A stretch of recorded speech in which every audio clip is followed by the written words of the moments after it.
cell phones off. We are recording this. This will be available to purchase in the next couple of days for $10, as are all of our DVDs. This is our 41st museum event.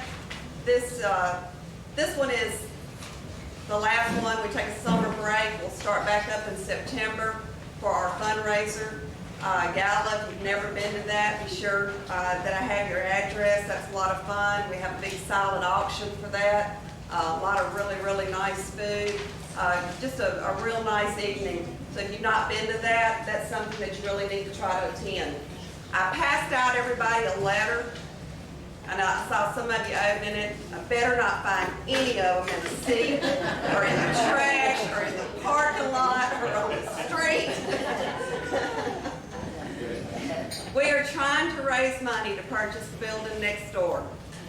We are very, very close. Our deadline is the end of September. Now, this money that we're trying to raise right now is just for the purchase of the building. That doesn't include anything that we're going to have to do to the building. But we're, like I said, we're very, very close. I know a lot of you have already given this year. If there's any way that you can give a little bit more, we sure would appreciate it. I'd hate for September, the end of September, to get here and us just be a little bit short. We needed to have raised $135,000. Like I said, we're very close. I think right now we need probably right at $25,000 to get to our deadline. So we've raised quite a bit of money. We have cookbooks. The cookbook sales also go to the museum. If you haven't bought one of the cookbooks, I still have plenty of those. I mean, every little bit helps. If you can't give, big money, a lot of people can buy a cookbook. We just have to get to that deadline. Like I said, our fundraiser gala, we're going to try to not use that money for the purchase of the building, because that's what we need to operate on for the rest of the year. We have to pay me. We have to pay electric bills and all that good stuff. But we have quite a bit of expenses during the year. Not major things, but if the air conditioner went out, that would be a major deal. So we try to keep money held back for just our regular operational expenses. So like I said, take that letter home, look at it. Anything you can do, we appreciate it.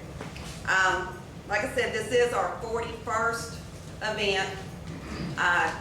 One thing that we are about to change is the museum will not be open on Saturdays anymore, but it will be open by appointment for somebody if they want to come on Saturday. You just need to make an appointment beforehand, and then we can make sure. Mr. Floyd McBride, some of you may know Floyd McBride, he's been our volunteer for years and very dependable. He's moving out of Minden. I don't know why, but he's moving. So we lost our volunteer that we had for Saturdays. And Mike Harper can tell you I quit selling cars because I didn't want to work on Saturdays. So, yes. But that will be our summer break. If you have kids, grandkids that come into town, bring them in the museum. We give all the kids that come through a nice little history coloring book about Webster Parish with some color crayons. I do a different version of the tours for younger kids. They really enjoy it. I have one little boy that comes probably 2 or 3 times a month just to stand in front of the Indian case so he can hear the Indians. He thinks that I have them stuck in there somewhere. But he loves to come to the museum just to listen to the Indians. So, like I said, please come if you've got kids, grandkids in. We'd love to show them the museum. We've got lots of plans for the building next door, and so we're going to have one of the nicest small town museums, or probably even some of the larger town museums in the area. I already handed y'all the letter, so I already told you about that. This room that you see right here, this is available for rent.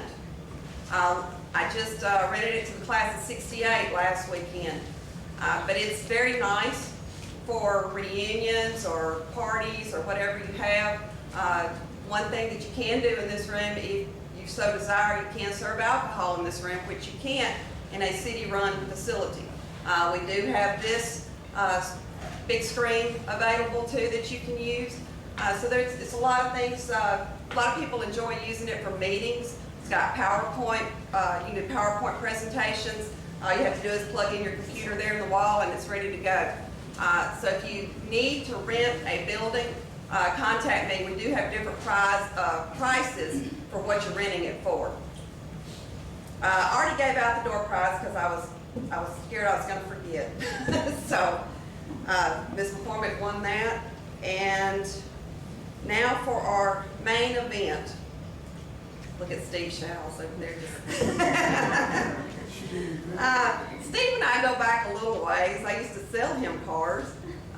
He was very difficult. That's just funny. a car too. That's But sold Steve quite a few cars, Cadillacs and Suburbans, different things. But Steve has been a long time, now retired employee from what I call the Shell Plant, Louisiana Army Ammunition Plant. And now Steve serves as a management consultant and contract management. Is that what it is? But Steve's going to introduce our illustrious panel of guests. We have quite a few people that are going to speak tonight. And our first, Steve's going to talk a little bit, and then I'm going to turn a video on of the building of the Shell Plant, and then we're going to cut that off and we'll turn the lights on. So y'all just give us a little bit of time. This is going to be one with lots of different speakers and a lot going on. So I'd like to introduce the main man, Mr. Steve Showles. If he can get there. If he can get there.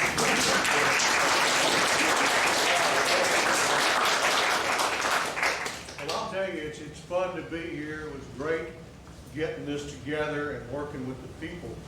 Tell you about Carl Thompson. Carl is not here tonight, as you can tell. I'm about a foot shorter and 50 pounds heavier.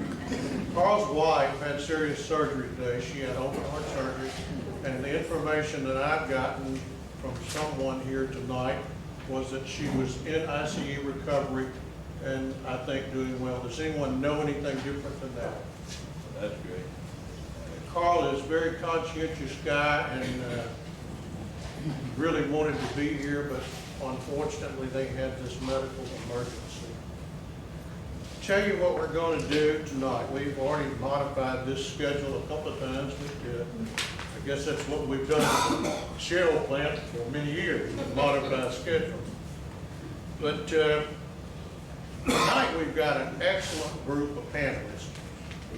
All of these people, excepting one, have been involved with that plant going back to 1961.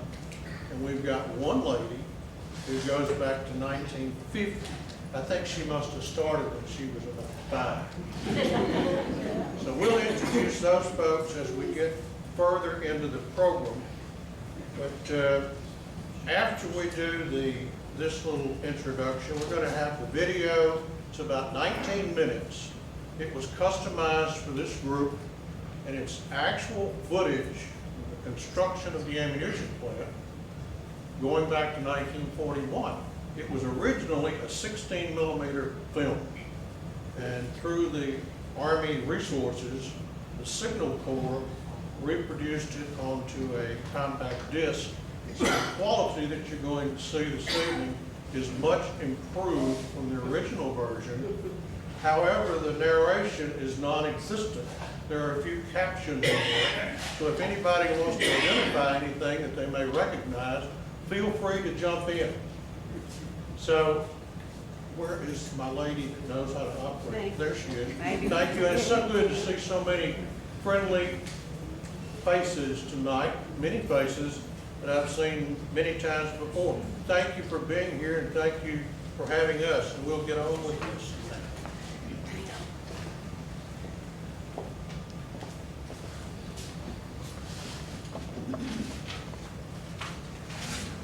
Y'all give me a minute.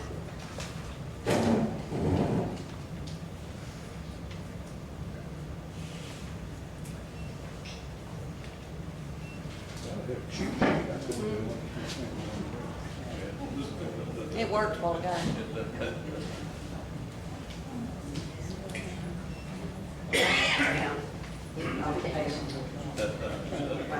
Let me just start it all over and see if that'll work.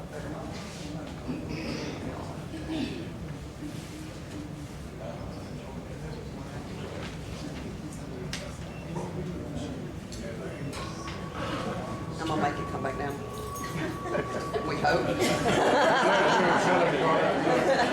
This is like programming your cars.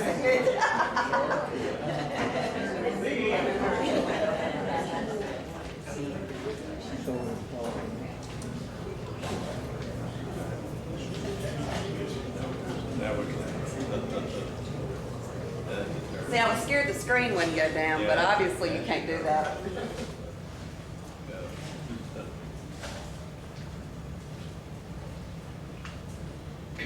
All right, come on.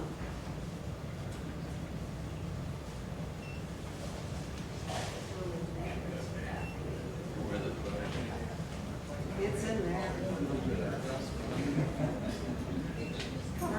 Oh, here it comes, here it comes.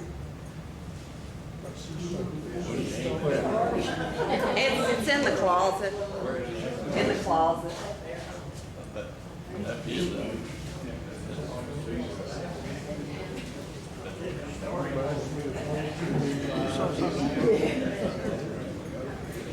There you go. Is that the beginning? Close enough?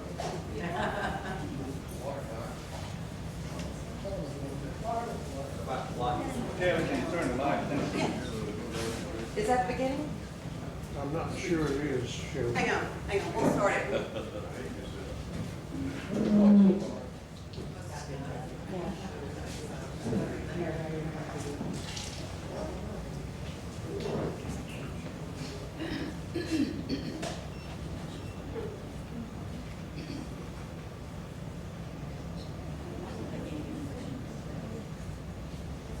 I don't know why I did that.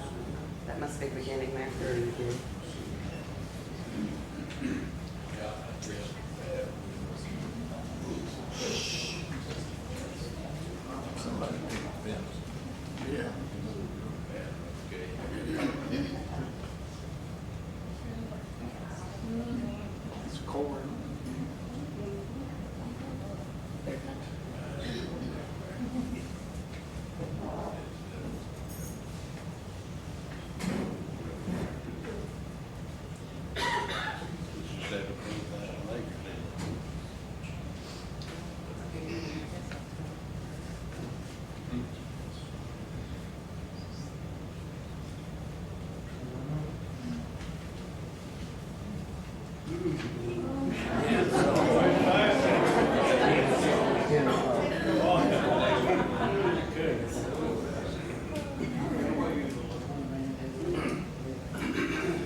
Power lines.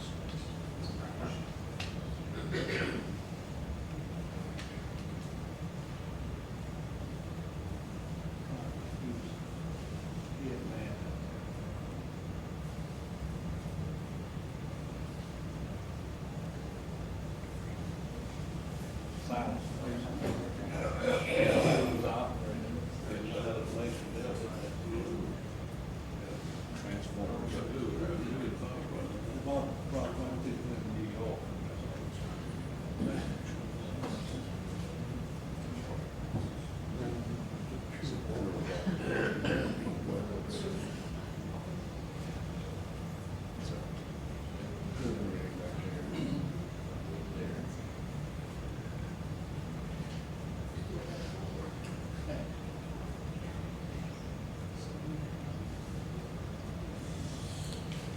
coming out of the hole.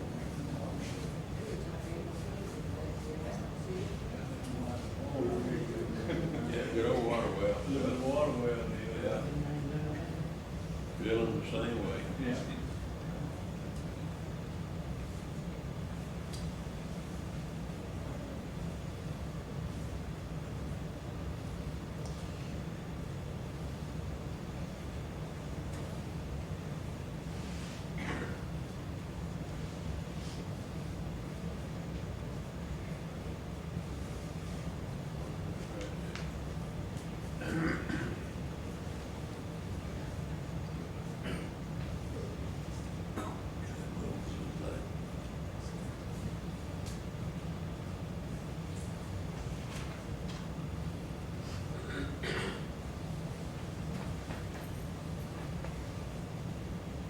And the timekeeper, man, good Lord.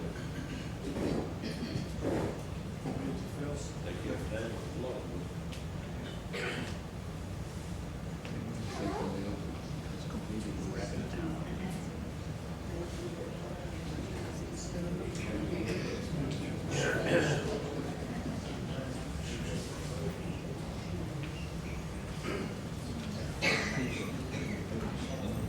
Yeah.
Council President.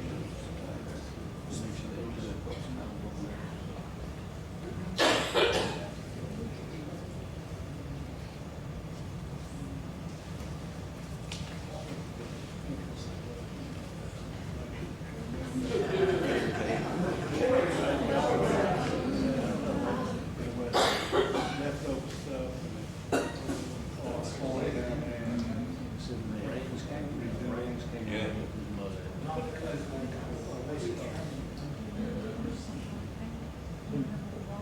Where that old, Dump the refuse powder, what was left over there. Just get it off the side.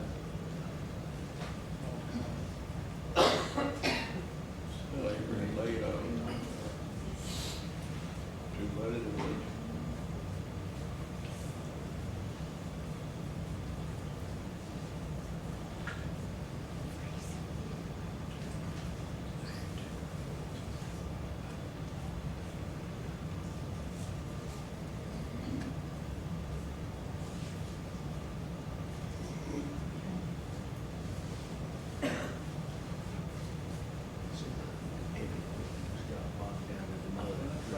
That's it.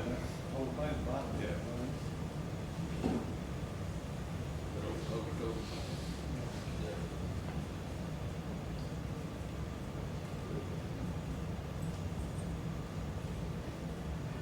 Watch out.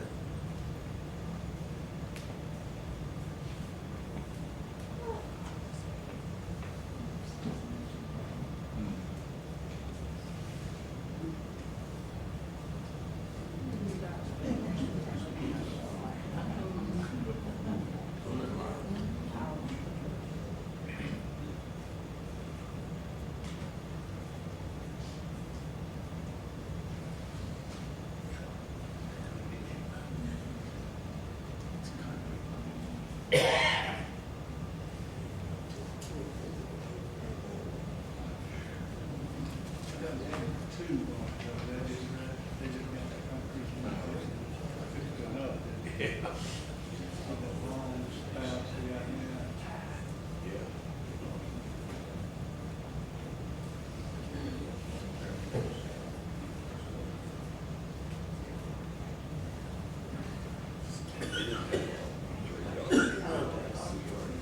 Yeah. Slow go. There's not one wheelbarrow than they do for that.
That's a safety thing. Yeah, it really was. Your production buildings are separated by game. Bill, yeah, Bill, This, yeah. that's the medical building right there. They was way out too, all around there. Stick them, turn it on, lead those up. Each one of the,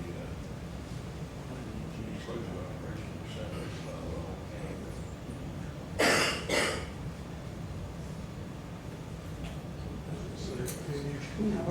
Is that it? That is 1941. Hang on, stay one minute. Stop.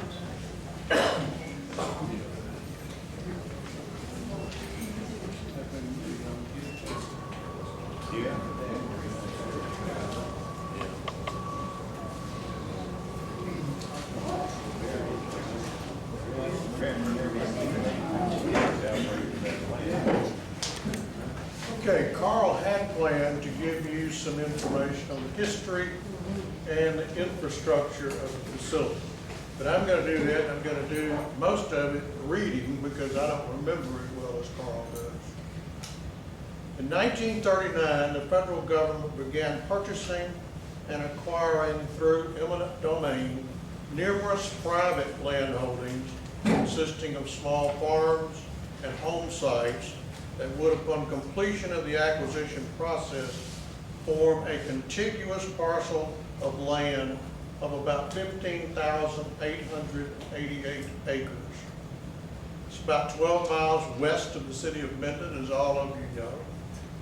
In 1941, the acquisition process was substantially completed and construction of Louisiana Ordnance Plant, which was the original name, was begun.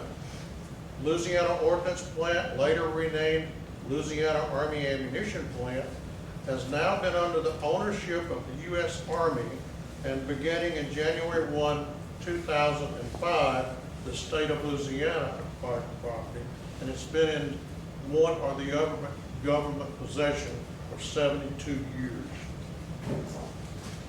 Until the legal survey was conducted by the Corps of Engineers in 2004, as required by the transfer from federal to state ownership, a legal property description was not or did not exist. So now it's in place. The property acquisition included the indigenous churches, houses, barns, and 9 cemeteries.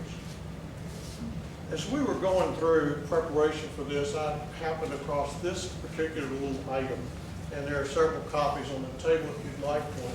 It talks about the cemeteries and graves, but it also has a containment in there about the Allentown community. And that was on the eastern side of the plant, much before my time. It was actually a sawmill operation and it was, people lived there, it was their community. And interesting to me in reading some of this data is we still have racial tensions in our area, as all of you well know. The racial tensions at the Allentown community were unsurpassed by anything that I've seen in my life. It was unbelievable. And that's all in here talking about the problems that we're encountering. So if you are interested or you're in the genealogy profession or want to listen to some of that, there's some very good data in there. The cemeteries are the Allentown, Crow, Jim Davis, Keene, Nottingham, Rain, Richardson, Van Arsdale, and Walker. Major construction work was started by Silas Mason in July 1941. By May 1942, construction was completed for 8 munitions production line and 1 ammonium nitrate graining plant. Now think about that. That was 10, 11 months. There were over 10,000 people building that facility. They came from everywhere. Most of them were farmers, loggers, trades workers from Louisiana, East Texas, South Arkansas. Silas Mason operated the installation during World War II, producing artillery, bombs, mines, fuses, boosters, grenades, primers, and all sorts of related munitions. Official records reveal that employment peaked at 10,754 in December 1944. Several newspaper articles stated that over 16,000 employees worked at the plant at various times during World War II. So I guess take the deal. Production ceased at the plant at the end of World War II in August 1945. In 1945, November, the government relieved Silas Mason of its responsibilities and placed the plant on standby. And as most of you fully recognize, the plant has been on standby many times. In 1951, the installation was reactivated by the government and Remington ran. The plant underwent a major rehabilitation, which included the design and construction of Y-line. I think if anybody on the outside has ever talked about the ammunition plant, Y-line is one of the familiar areas. It's a forging and machining plant that's unsurpassed by anything in this area. Closest place having to do with any metalworking would be Birmingham area, but it's very few people that had any exposure at all to metal parts forming. The addition of Y-line provided the plant with capability to manufacture and load with explosives 155 millimeter projectiles.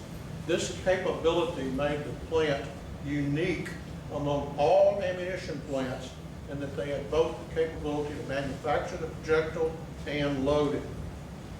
Employment peaked at over 5,000 people in 1953.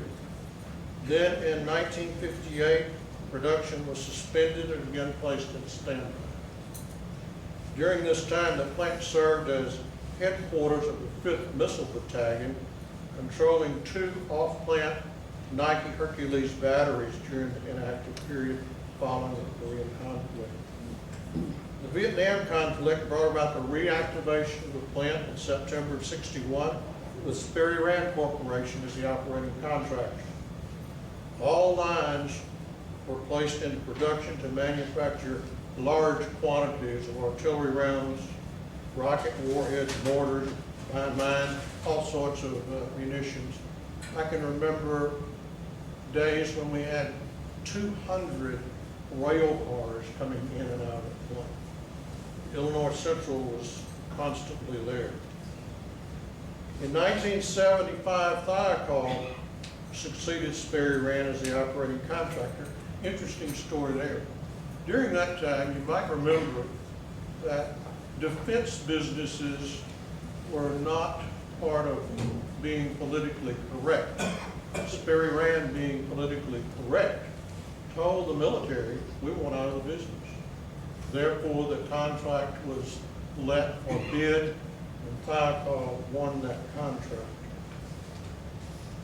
1982, Thiokol merged with Morton Norwich Products to become Morton Thiokol.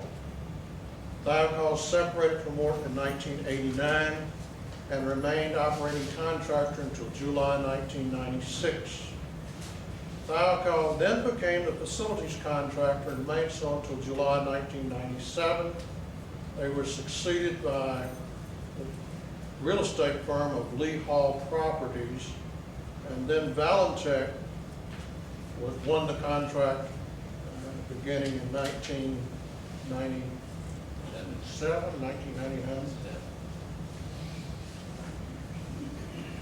And Valentech had remained as the operating contractor until the property was transferred to the state of Louisiana January 1st of 2005.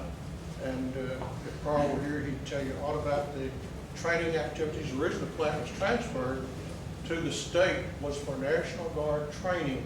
And I'm sure as you've ridden down Highway 80, you've seen all the construction. A lot of those are new training facilities, barracks. It's unbelievable. But, I mean, I'm talking $20 million worth of construction over the last 3 or 4 years. And it's still ongoing. They're building 10 new staff housing for people there today. Now I'm going to tell you a little bit about statistics and the gee whiz stuff. Roads, you saw all those roads being built in the mud. Still can't get over the fact they built that in 11 months. You couldn't get an EPA approval. Amen. Anyway, the roads property has about 100 miles of paved and improved roadways within the boundaries. Paved roads make up 54 miles, the remaining 46 are gravel, hard surface roads. Railroads. A railroad network is located throughout the plant and consists of about 65 miles. Some of you may remember, as I-20 was built, the only railroad crossing interstate highway in the United States was right outside of Dixie Inn where I-20 is today. Subsequently, that was removed because of the safety consideration and the fact that it wasn't needed. The facilities utilities include 9 water wells, 5 water towers. Those water towers, if you've ever seen one, we're talking 300,000 plus gallons in some of them are a little bit smaller. 5 water towers, sewage treatment plant that's currently in the process of being renovated. I guess after 70 years, it's time to work on the sewage treatment plant. Water treatment plant, telephone system, electric utilities, natural gas utilities, all that came from outside in, and the conveyance system and right-of-ways associated with each of those. The current workforce at the plant is about 700 people, which includes National Guard, contractor personnel, and civil service workers. Since 1941, 7 tracts of various sizes have been sold, decreasing the size of the facility by 893 acres. These properties were all located in the perimeter of the main property. In 1963, approximately 260 acres were transferred to Louisiana Tech, and 79 acres transferred to Goshen Parish School Board. That was basically property that was on the north side and dissected when I-20 went through. So Louisiana Tech's got that, and I don't know that they're doing anything with it today. But the deed restrictions were for educational use only. Other land parcels that have been sold include 302 acres to H.O. West, northwest corner, currently being used as the rifle, the gun shop down the road. 113 acres to Braswell Sand and Gravel, 138 acres to Sam Sklar, who used it for hunting, 2 small tracts to J.E. Patterson and E.W. Campbell that are less than 5 acres each. When operational, the primary function of the plant was to load, assemble, and pack ammunition. manufactured metal parts. You'll see some cutaways up on this table of the metal parts, primarily 155 millimeter artillery projectiles. Then maintenance and preservation of standby facilities and various production equipment packages. Those are the history and the infrastructure. What I'd like to do now is go through these panel of experts that we have here. And we did have a rehearsal or two before we got here tonight, so there's no telling what I might say or what they might say, but we're going to get into it now. The first one on the panel is Al Smith. Al worked for the contractor and the government. And let me stop there and just tell you for a minute, there were two organizations at the plant, always have been and always will be, I suppose. There was the government staff. They were there as oversight of the contractor to make sure that we as the contractor fulfill the requirements of the contract. And I can assure you, they did a hands-on job. James Mcpherson, who was the contracting officer's representative, that has meaning to us, but maybe not to you. The contracting officer's a guy that tells you whether you get a check or not. And he writes the contract, you sign it, and he signs it. James Mcpherson was a local guy, the contracting officer's representative. And as far as we were concerned, what he says goes. James was probably the finest steward of government funds that I have ever known. He was excellent. You didn't get anything past the guy. I never will forget. I'm going to digress here for a minute. I guess I get that option. Patsy Roach was negotiating for the government. And they would do what we call cost question. We would prepare a budget. Then we'd sit across the table from them and argue about the budget. It's all there, black and white. Patsy asked me one day, she was challenging travel cost. And it was a grab out of the air, nothing to start with. And I never will forget. She said, what's this travel cost? And being the smart aleck that I've been most of my life, I said, Patsy, that's when you're one spot, you need to be at another. That's travel. I don't think she conceded anything, but we went on to the next subject. Anyway, Al Smith has worked for both the contractor and the government. He worked in our quality group as a contractor and moved into security offices for the government. And we all know the impacts and have sensed the impacts of various things that have happened with 9/11. And Alan is going to talk a bit about that and a few other subjects that we go ahead, Al. Al Smith, folks.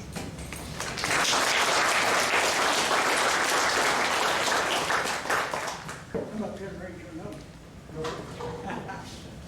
Well, all of us know that at 9/11, nobody knew what was going to happen next. So there was a lot of security measures that were put into place all over the country. One of the things that we put into place at Louisiana Ordnance Ammunition Plant was checking background on foreign citizens that needed to visit the plant. At that point in time, there were a number of tenants on the plant who had customers and in some cases were owned by, had other citizens of other countries, had a part of their operations there. So we implemented a method where about 2 weeks before any foreign citizen would even come in to visit, the tenants would submit a request and have the vital statistics of that person, their passport number, date and place of birth, and that kind of information. We would take that form and assign it a serial number and submit it to government intelligence agencies to do a background check on it. After the background check was completed, it would come back, the plant commander would sign the approval and send it to the MP station. And when the tenant's foreign visitor came in, they would present their passport at the MP station. and it would be matched up with the approved visitor's request, and the MP station would have the tenant who was, this person was visiting, come get them and escort them to the facility. That way there was complete oversight of all foreign citizens coming in to visit.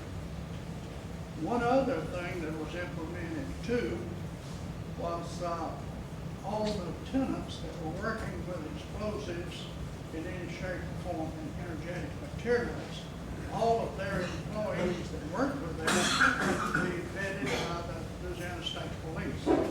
They had to have some special training and had to be certified as passing the test to be able to work at their facility, and then would have to have that renewed once a year, and that's still going on. Both of those.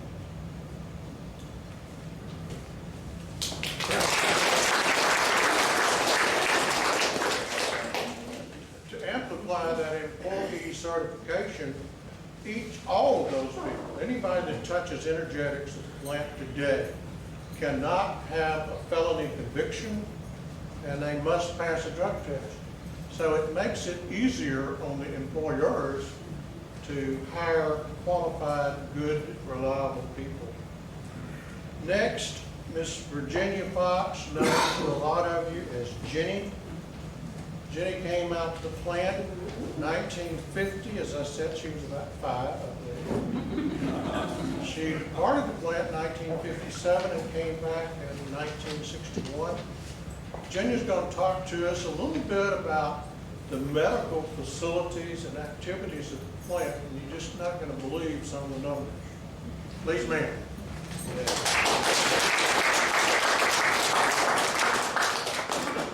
Everybody knows that medical department was so very important. See that kid's a nurse, you got the cape of mine on there and the hat.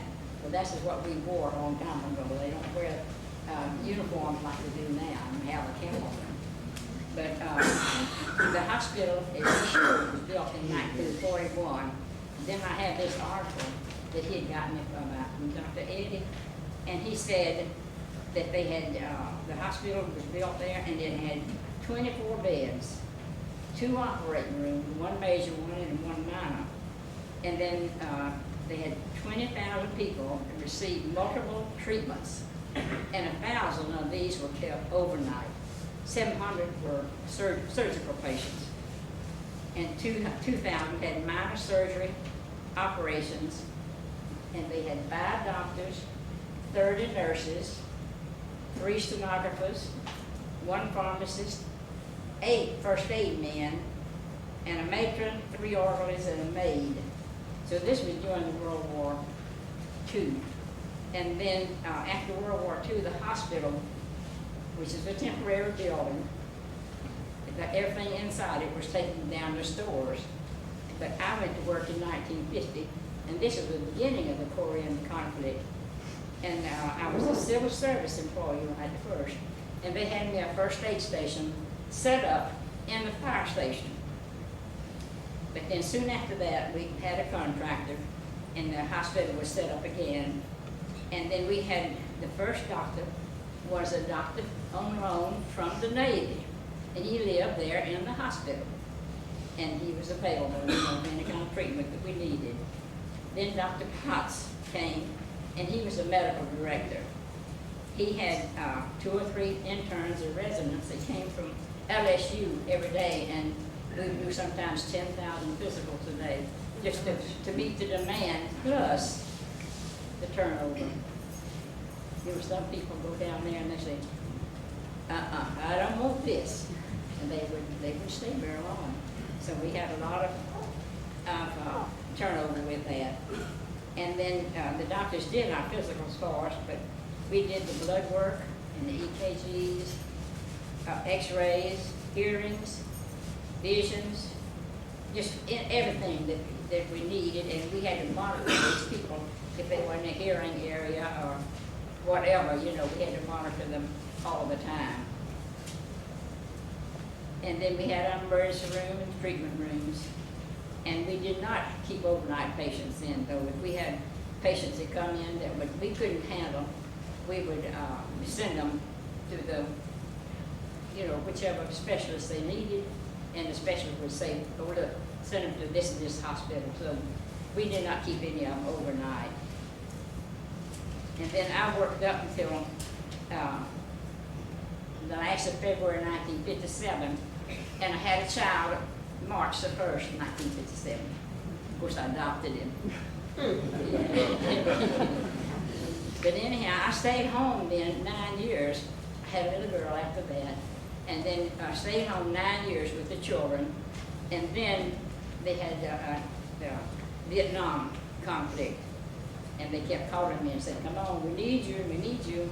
So I took a refresher course and returned to the hospital at LAAP in 1965.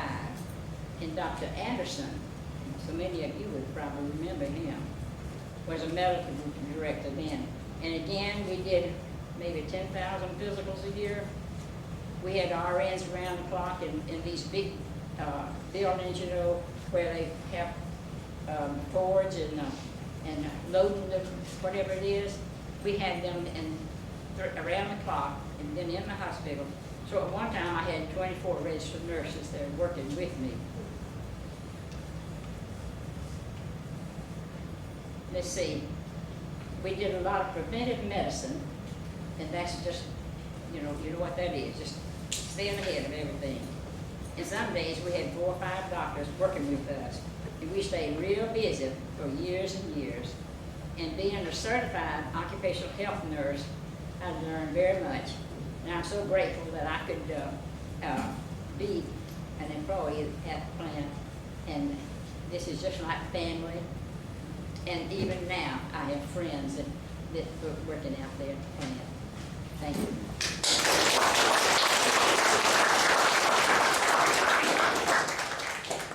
Thank you, Virginia.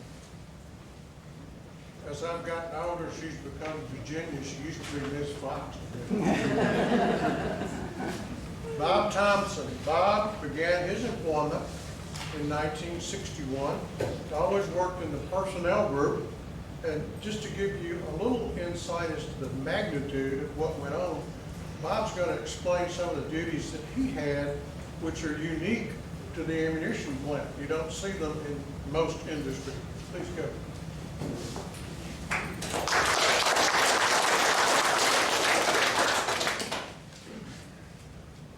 Like Mr. Shaw said, I worked in personnel under Mr. Pat Jones.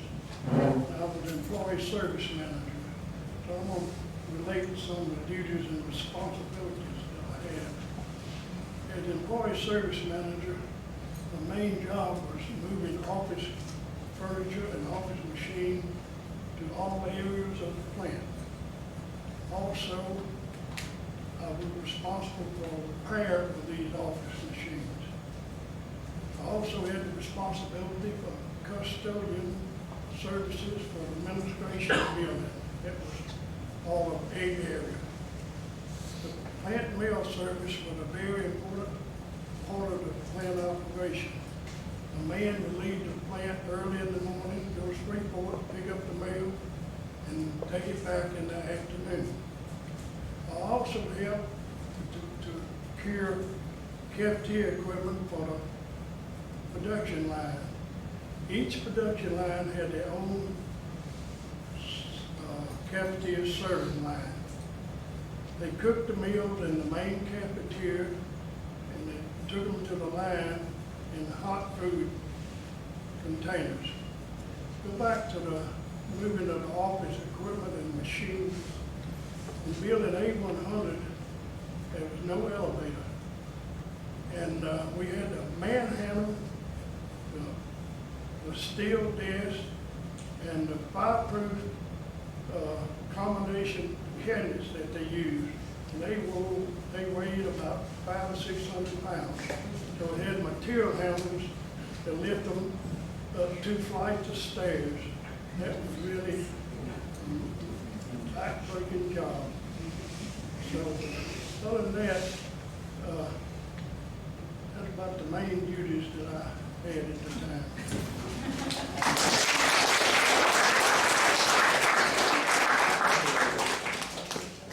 Thank you, Paul.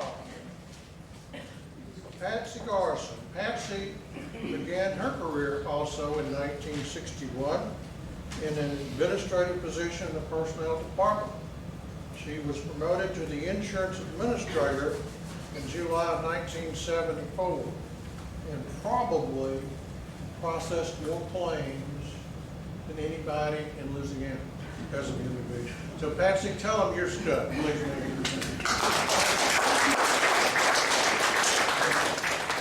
All the employees that was in our mission plan had a number of benefits.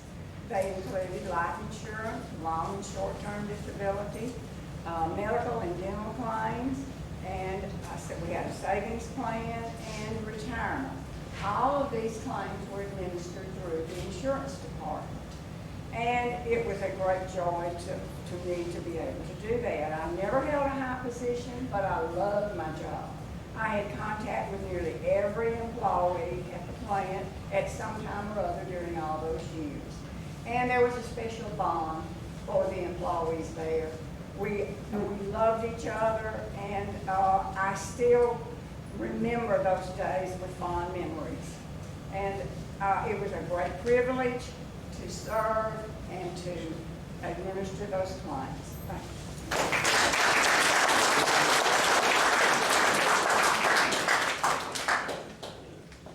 Thank you, ma'am, and very efficiently. Now, I know looking at that video, you couldn't see faces too well. But this next guy, I really believe chronologically could have been in that ditch digging. Fred Berry has been around the Shell plant for a long time, good friend. Freddie's got some experiences to tell you about, but I'm sure that most of what he's going to tell you are not some of his more interesting experiences, and I know what those are. So Fred, talk to us a bit about the plant.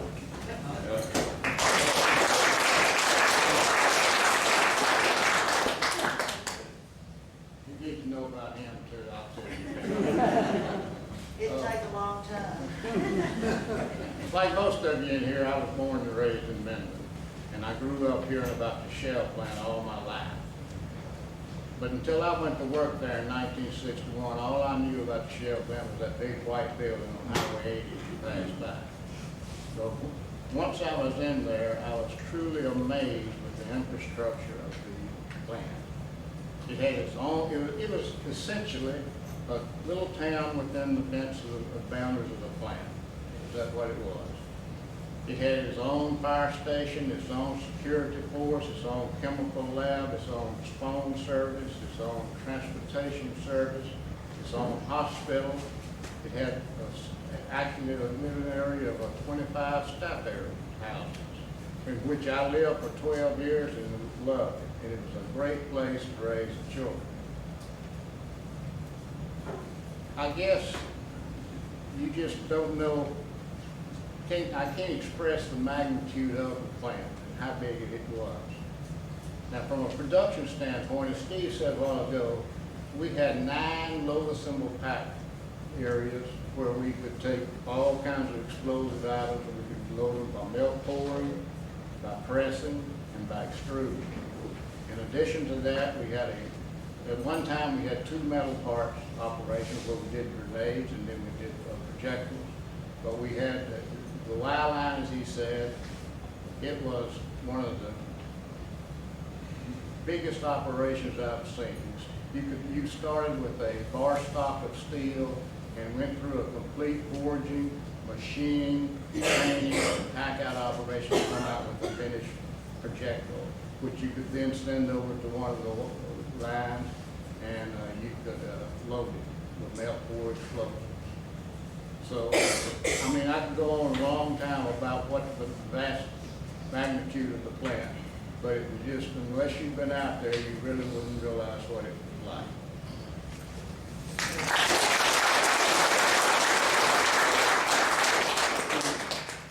For many years, I would ride down, it was Highway 80, we didn't have I-20 when I was riding with my parents going somewhere.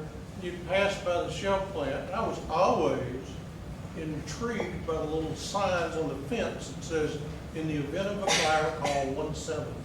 I've never heard of a 1.7 in my life. And only when I became employed there did I know that 1.7 was an internal number inside the plant. So I'm not sure if you were riding down that road 52 miles an hour or whatever we rode, that you would know what to do other than yell fire. Freddie's right. All I knew was that plant was that building out front. I had a very good friend in high school whose father was with Silas Mason who built that facility. Another very good friend whose father was the controller there. It's always been quite interesting how really big that place is. First 2 years I was there, I rode around with a map in the car. Get lost. Okay, Pat Roach. Pat has been at the plant since 1961. Multiple capacities, both for the contractor and for the government. She's an excellent person to know. She's probably got more broad-based knowledge, awareness of the facility than any of us. Patsy, we appreciate you being with us tonight. Please come on up.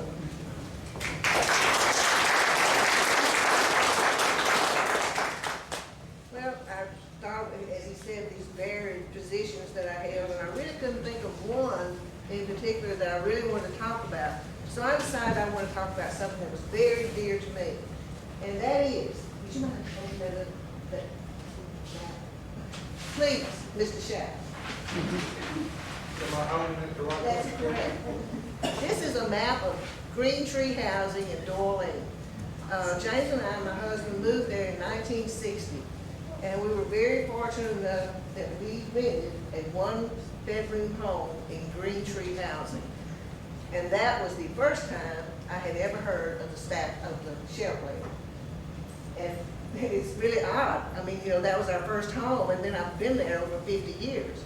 But the houses there was a contract that was let for 150 houses to be built, and those were built in 1942. And a cost and the company was a E.L. Bruce company out of Memphis, Tennessee. And they also, the whole contract was to fabricate houses, these 150, but the contract said for 300. And it read trailers. I've not found the trailers yet. I don't know where they were. But those houses were there, and then sometime between 45 and 51, they were transferred to Barksdale because we were in one of the downsizing modes. And we couldn't occupy the houses with the people during downsize. So they transferred them to Barksdale. Well, then, you know, the plant comes back up again. It's time to start hiring people back. So one of the senators asked that Barksdale recertify those back to LOP, still Louisiana Ordnance Plant. They did finally agree that they would transfer those back to LOP. And we took up the houses back over again.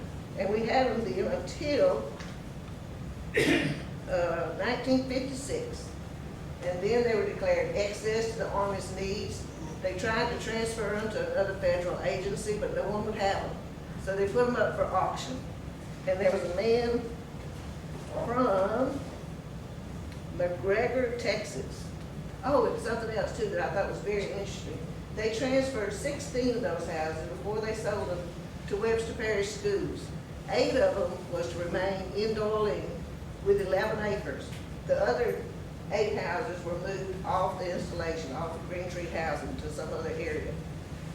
Okay, so that left 110 buildings with ranges, heaters, refrigerators, and also 35 acres of land, along with, I had to make sure I tell y'all right, because I don't want to lie to you. Other than 11 acres that was given to the school board. And these were bought by Troy Dutton, and he paid $137,000 for the houses. And you know, at that time, they auctioned some of them off again and moved them out of Green Tree Housing into, and you've probably seen some of these in the parish around here. You know, it was estimated that just the sewer, water, and gas, which I think, that was in the Green Tree Housing area, but I think New Orleans at the time may not have had all those utilities. But they were sold, they said those utilities were worth probably $100,000 just by themselves. So the houses were kind of cheap. But that's, my interest was in green tree housing and what it did for Doyle. If you figure the 150 houses, and you figure how many people lived in those houses, what was Doyle's population at that time? Where we went then. Thank you very much.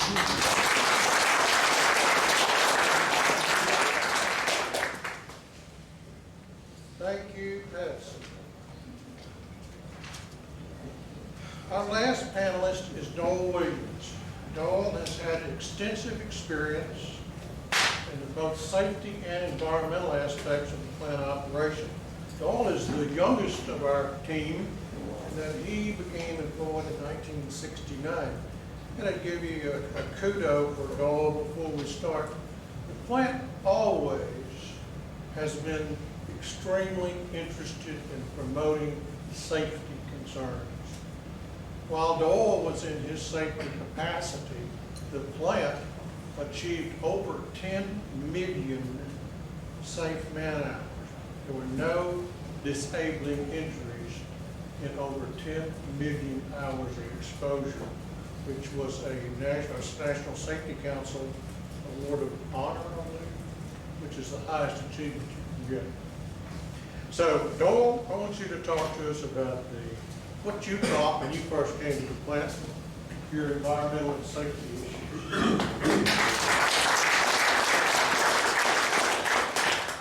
July 1969, I'm at Fort Wadsworth, New York, being discharged from the Army. A day later, I'm back in this area, I'm looking for a job. I come out to the Ordnance Plant, fill out an application. They asked me to go over and talk to the Assistant General Manager. Guy's name was Carl Roach. So I went over and I talked with him about 20 minutes, and he said, Mr. Williams, he said, when can you come to work? I said, well, I just got out of the Army. I need 2 or 3 days to find me a place to live and kind of get settled. He said, can you be here tomorrow at 7 o'clock? I said, I'll be here. So I got to the plant, and they sent me over to A120, which was a conference room, and I was in what they call orientation. And I thought, okay, I'll do this, and I'll go to work. 3 days later, I'm still in orientation. Now, I learned so many things during orientation. When I got out, I probably forgot some of them. But then, you had to have safety shoes. That took 2 or 3 hours to get those. Had to have safety glasses. That took a couple hours. Had to have a hard hat, hearing protection. I had to learn how the areas were numbered and marked. Now, that's a big plant, 15,000 acres. Well, they had different areas. They had A, which was the administrator, B, maintenance, and then the load line started. C, D, E, F, G, H, J, K, and S. And within those complexes, like if you went to Area S, the first building you went to was like 100. The second building you went to was like either 101 or 102. Sometimes the odd numbers would be in there because they'd take a bathroom or something out, and that would be 102 and it wasn't needed anymore. So then you skip 1 or skip 2 and went to 3. I had to learn all those things because I was going to be a line engineer. And I had to learn about all those signals for distress, what to do, where to go. I had to learn about spark-proof tools. I had to learn about explosion-proof equipment. And I had to learn about the different types of explosive and how sensitive they were. I was up there for 3 days, and when I got out, I thought, boy, I'm ready to go to work. And they assigned me to Area S, which is the area that makes the 155 millimeter projectiles. I'll tell you a story about that. When I was overseas, I saw a lot of those babies fire. When I went to work out there, I got tickled. They were so meticulous in the way they put these things on pallets. They put 8 of them on a pallet, and they banded them, and everything had to be just right. They gauged them, chamber gauged them, did everything in the world you could do to one. And when I was overseas, they would push them in there on the back of a 2.5-ton truck, be a GI standing up there, and he'd kick a pallet of them off in the dirt, move up, and he'd kick another pallet off, and they had to get the bands off. They had a double-bladed axe, chop the band off. And then it had a little tool that was about this long, had a little kink in it right here. 2 GIs would put that in the nose plug of a projectile, and not lift it up, drag it through the mud. And they get it to the gun, they load it in the loader, and they put that baby in there, and the loader would put it up in the shell, and they, boom, and mud would come out of the end of the barrel. Now, when I was working there, they chamber gauged them, and if there was 1/10,000th of an inch too much paint on that, they rejected that shell. And I thought, that baby will fire. But anyway, I thought I really knew a lot of things when I went there. I was overwhelmed with the size. I was overwhelmed with the number of rules they had. I had to learn where the fire truck stopped in case they had a fire on a building. They didn't run down there and put the fire out. They waited for somebody to give them the all clear and say, that building doesn't have explosive in it, you can go. But if it was explosive in that building, they just sat up there and watched it burn. And I had to learn about the egress, the safety parameters for the doors. All the doors on the load lines were what they call panic, had panic hardware. You know what panic hardware is? It's got a bar, you push it, and you can run right out. You don't have to worry about turning the knob. Well, ours were double doors, and they had a 2x4 across it with a slot cut in it here, so that when you hit that door, you broke that bar and you were gone. That was the panic hardware. And the melt towers, where the people were melting the explosive to pour into the projectiles, we had slides coming out of those buildings on different floors. And if something happened, like the power would just blink like that, those people would hit those slides and be on the ground running. One day I was in the melt tower and the power blinked like that, and I thought, I gotta get out of here. And I thought I was doing pretty good. I got to the bottom of that slide and they were already out there at the gate. So I wasn't really prepared to see like they were. But listen, it's one of the best places, well, probably the only place I've ever worked. I went to work there in 1969, I retired in 2008. Just got tired of going out there. Thank you.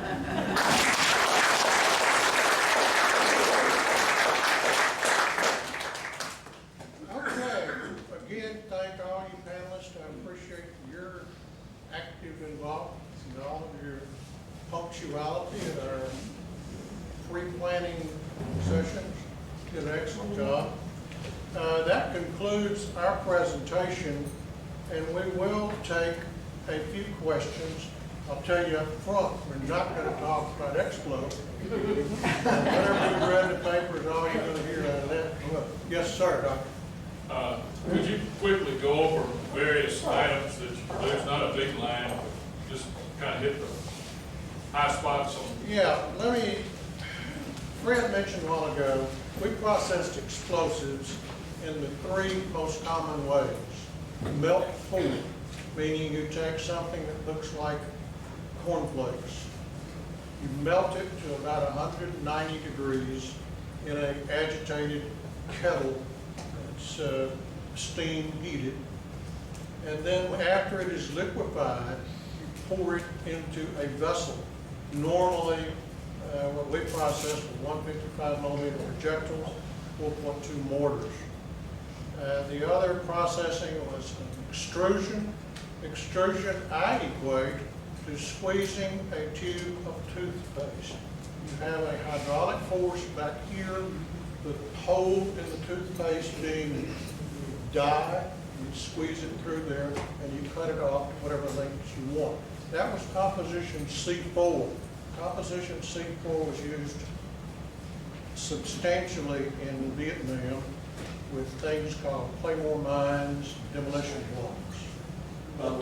We made about 90% of every claymore ever made, and same with 112 demo blocks and M118 demo kits. Hundreds of thousands of them. The third way is pelleting. Pelleting is just simply what you see as an aspirin tablet. You put composition A5, a lot of the explosive initiation train goes into a big hopper, is fed into a press, and under substantial pressure, it's consolidated into something that you might look at as an aspirin tablet. And those were made by the Midgets. Then the other aspect of the plant activity was metal parts manufacturing. And as Fred discussed, we brought in a train loads of steel. It was 5 1/4 diagonal across the ends and up to 25, 30 feet long. It's handled by a gantry crane, brought into a forging operation, heated to about 2,000 degrees where it could be formed. And we went through the forging process, machining processes, heat treating, plating, coating, painting. And those were basically the munitions that we manufactured. Thank you, sir. Any other questions? Yes, sir. What were your years out there? I'm sorry? When did you start? I started in 1962. I was the youngest of this group. I'll tell you an interesting story about that related back to Minden. When I started in 1962, I was hired by James McMichael, a Mindenite, who worked for Pat Jones, who was a Mindenite, and who worked for Tom Gaines, who was a Mindenite. So the Minden population was ingrained in that plant from the day we all started. And I guess one of the most difficult times that I personally experienced was in the early 90s when it was known that the plant was going to shut down. And working with the Chamber of Commerce and all of the city fathers, we wrung our hands and visited congressmen and all the legislators and the governors and trying to, quote, save the plant that was not salvageable at the time because the decisions had already been made. And the activity going on today is substantially different from the large plant that we knew at one time. There are multiple tenants on the site, commercial tenants that process energetic materials for various things. You've heard of GoEx, you've heard of probably BST, which is a division of Oracle Corporation. They make charges for drilling activities. But, it's quite diversified now, other than the National Guard is a focal point since they are the landlord, if you will, for the state of Louisiana. Anyone else? Yes, sir. People that work out there used to say they were guards. What were they guards? That entire 15,000 acres. Let me tell you about that. We had over 100 guards at one time. They were, we had 4 or 5 labor unions out there. The guards were in the labor union. Not that it was the strongest union affiliation in the world, it was the guard union. And these people had points, various guard posts, I think they call them, on the plant that they manned 24 hours a day, 7 days a week.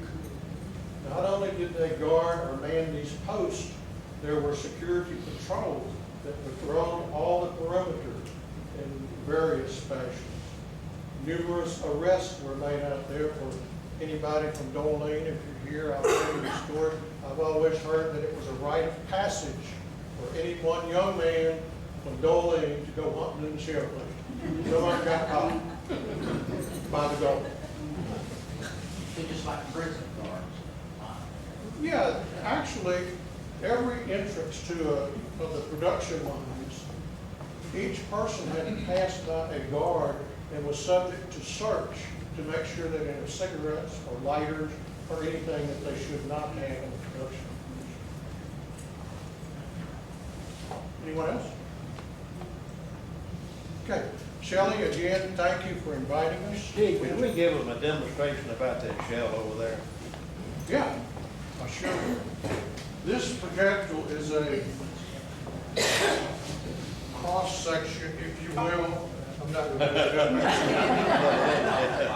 You want to stop by here. This projectile is about 6 inches in diameter. When it's completed and ready for loading, it's about 60 pounds. This is the projectile I mentioned a while ago. We brought in steel It was 6¼ inches diagonal, it'd be about 12 inches long, weighed about 100 pounds. They were known as malts. Just malt being short for multiple, I suppose. And they were heated in the ovens, 2,000 degrees, and formed, and this is what came out. That's a 155 millimeter. 157. Could I ask you something? Could I say something about this? Yes, sir. While as Steve had indicated there, that shell right there was produced from a 5½ inch round quarter square solid steel, 11½ inches in length. They were bought in 21-foot bars, and those bars were snapped in too. This happening before Steve got out there. That's why he didn't have about it. The operation was going on like that, but that started there on Y line, then it was made into that shell on Y line, it was taken to an S line, then it was loaded into this thing, into the explosives. Now, the gentleman was talking about how those things were handled out there. At one time, those lifting plugs that they were carried, though, they were gathered up and sent back here, and we were actually processing. Was it being done while you were there, Steve, processing those lifting plugs? Shortly, but not for long. But the thing about the operation out there, we talk about the buildings and things, but the production, the products that were made out there is what's amazing. And while we were there, we talk about the administration building there. The administration building had 3 wings upstairs. And during the Korean War, the Chinese and Taiwan and Formosa were in problem over there.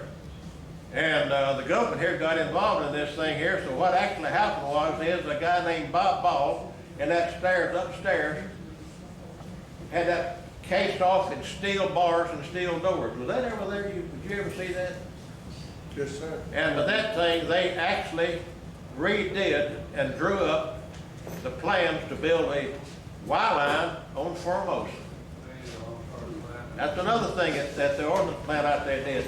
The ordnance plant out there produced an awful lot of things, and it's a very interesting thing if you never get into the production of those items. And the way it's handling it is an interesting operation. It really is. What we talked about today is It's a very big factory. We actually did a lot of research of data coming into tonight, and there is so much information out there, and I think there's been a lot of discussion with Shelley about having someone catalog all of that material, and I'm telling you, it would take some of those 10,000 people that built it to get it all in the pile.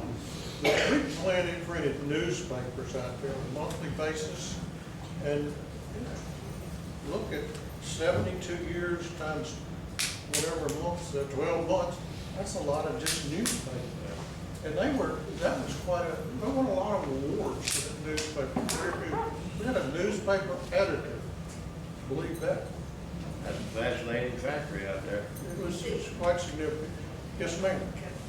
I'd just like to add this, and along what he's talking about now, we've started collecting items for a museum, and we have a vault full, but we're still looking for other stuff if you got anything that relates to the plant. And I guess I'm kind of the one that collects it out there, among other things. But also Colonel Stuckey, who's the commander out there, just mentioned to me a couple of weeks ago that he wants me to set up a Facebook page for LAAP. And that would be to go out that anybody would want to participate and would have any relics that they need to get rid of or would like to donate to the plant for that. You ever see how that's interesting? Okay, we've substantially run over our allocation, but we want to include